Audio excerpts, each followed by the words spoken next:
and down go the Fever in Las Vegas against the Aces.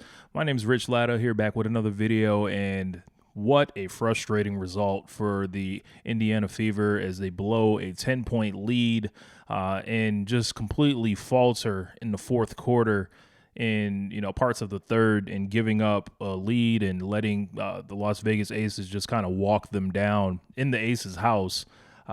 This was a tale of two halves, but also very similar to the Golden State game where Caitlin Clark's shot just fails her throughout great stretches of the game, and especially in the first half. And what ends up happening is she starts running off with tons of assists, and she's getting completely shut down herself. I don't know what's going on with Caitlin right now. Her three-point shot has failed her the last two games, and it seems like she's really being affected by something right now. I'm not sure what, but teams are either guarding her really well, or it's in her own head that a lot of this stuff is happening, because the jumper was just gone. And it wasn't just the jumper, it was the short stuff.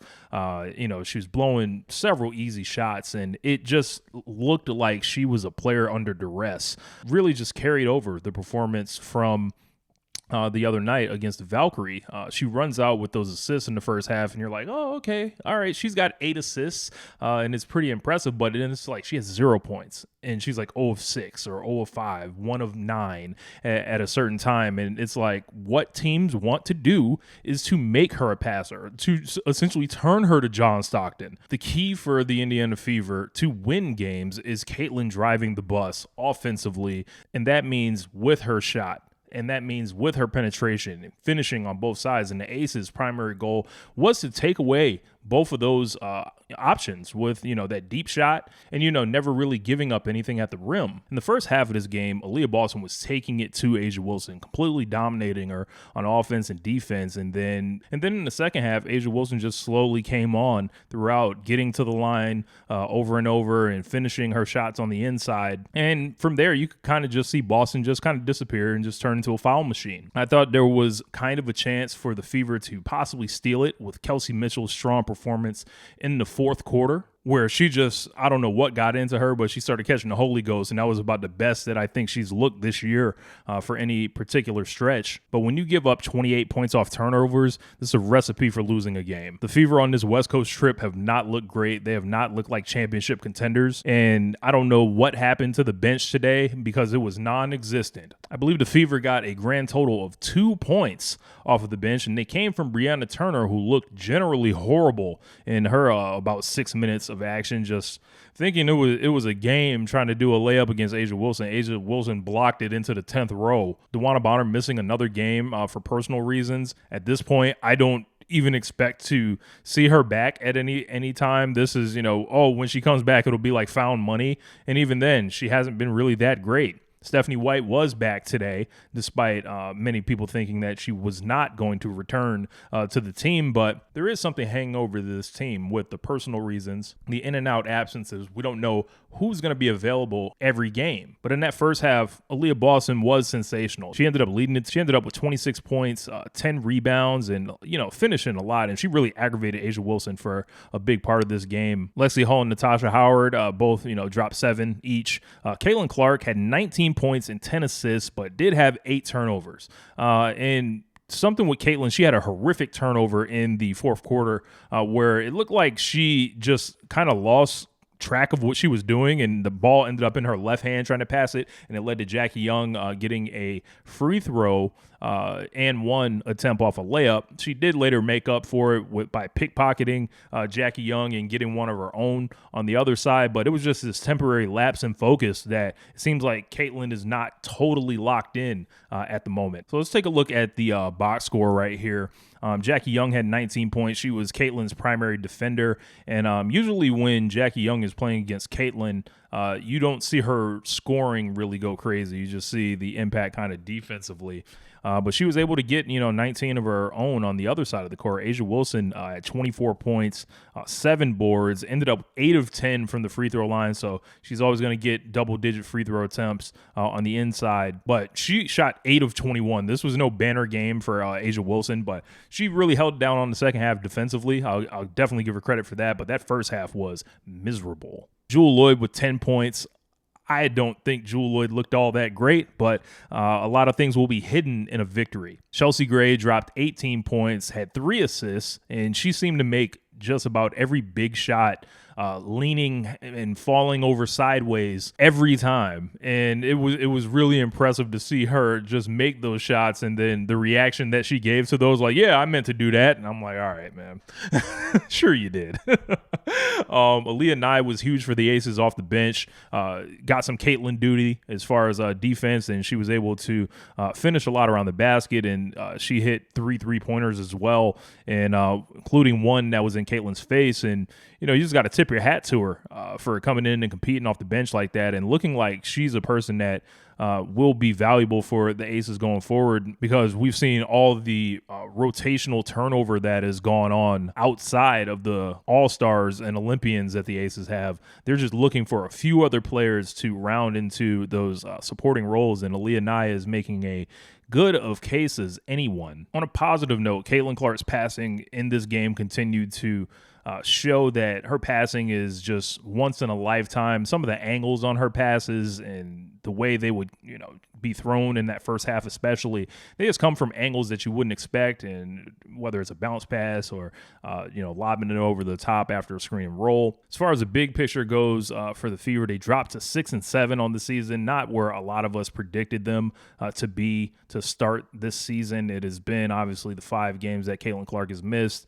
These 2 games on the West Coast, you definitely wanted to get those, but you did not. And, the road trip will continue from here. They did get 52 points in the paint, but I'm sorry, when I think of Indiana Fever basketball, I don't necessarily want to think about points in the paint. I want to think about 3-pointers. I want to think about fast moving. And it is, I would be lying if I said I was entertained by this style that the team is playing with the walking it up and, the motion offense. The half-court offense did look good in the first half. There was a lot of movement, and then it just got all mucked up in the second half, and it became very traditional WNBA basketball, which, I don't think a lot of Indiana Fever fans would, if you hit them with the truth serum, they were like, yeah, I don't really want to watch that. I want to watch, fast pace. I want to watch them moving up and down the floor, getting it, read and react, going out there and attacking and getting shooters open in the corner.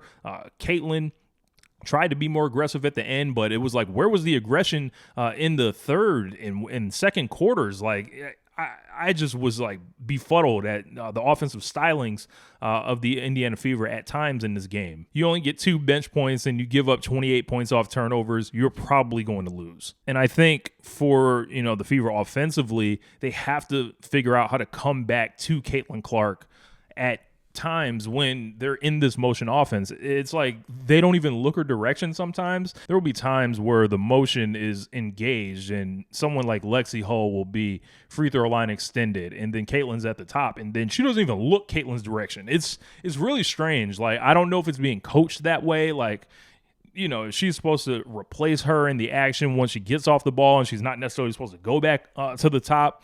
But it was strange. Caitlin Clark was minus 15 and shot 7 of 20. 7 of 20 and 1 of 10 from the 3-point line. So the last 2 games, Caitlin Clark has shot 1 of 17 from 3. On one hand, it's admirable that, hey, she's a shooter.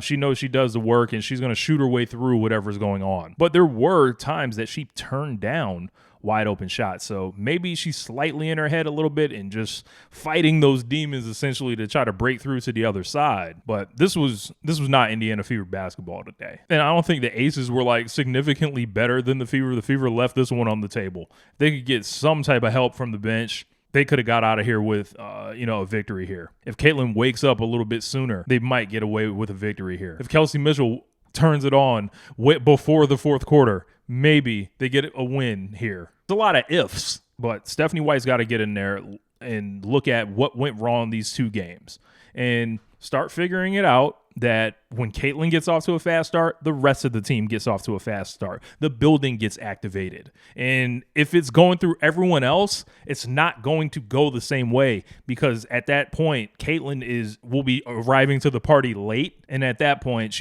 could be worn down. At that point, physically, they've put a body on her through most of the game. So the points refresh you. Offense refreshes you. It's real easy to play when you got a couple shots going down, but when the shots aren't going, it's very hard. Everything gets harder. Defense gets harder. Running up and down gets harder. I want to see more from the Fever, and I need the coaching staff to figure it out. You got to call some people out. You got to break them in the film room.